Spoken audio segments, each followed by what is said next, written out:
Over in 2 Corinthians chapter 4, verse 17, listen to what Paul says here. For our light affliction, which is but for a moment, is working for us a far more exceeding and eternal weight of glory.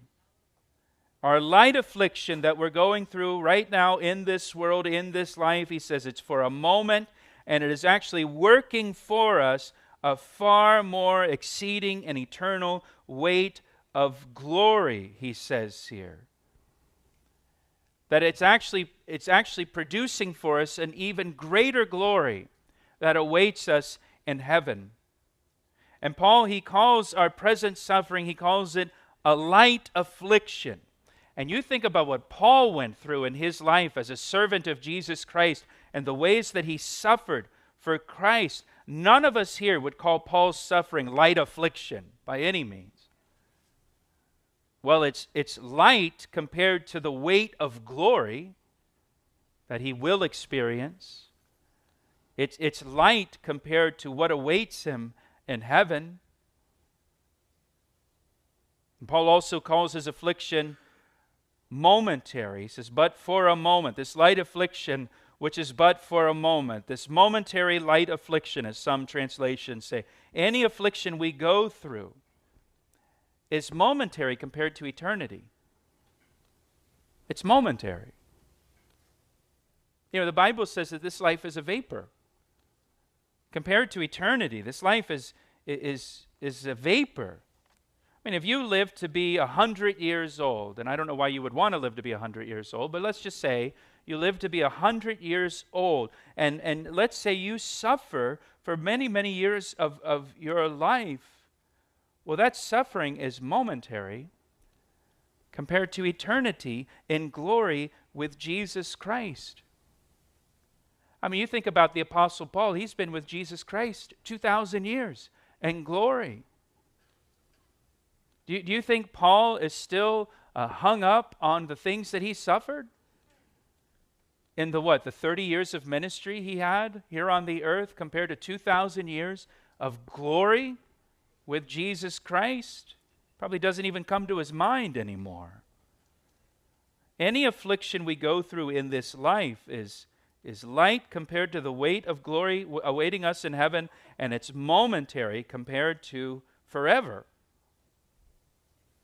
And when we go through suffering in this life, as we do, I know when we go through suffering, it doesn't feel light and it doesn't feel momentary. Even if it only lasts for a couple days, it feels like forever, and it feels like the worst thing that could ever possibly happen, right? Anytime we go through any kind of affliction, we kind of have that feeling of like, this is terrible. I don't know if I could get through this. And, oh, wait, it's okay. You know, like it just like that, it changes, and like, wow, I really thought it was going to be a disaster, and it all kind of worked out.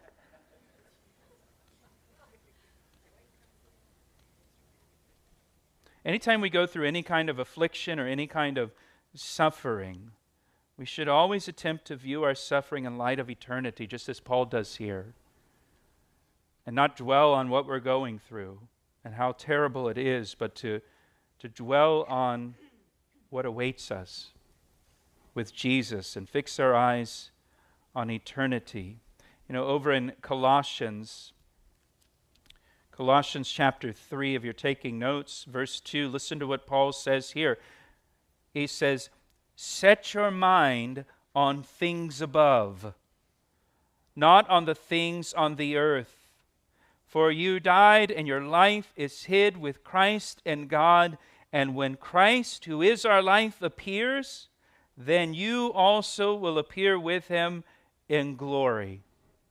Paul says, set your mind on things above. Don't set your mind on the things of this earth. Don't set your mind on the suffering and the stuff that you're going through and everything that's happening in the world and everything that's happening in the culture. Don't set your mind on that stuff. Set your mind on things above, not on the things of the earth. Don't you remember that you died and your life is hid with Christ? That's what we've been learning in Romans. That you were crucified with Christ and you have new life in him. You died and your life is hid with Christ in God. And Paul says here, let me remind you, when Christ, who is our life, appears, And you're also going to appear with him in glory. Get your eyes fixed on that, not on the suffering that you're going through.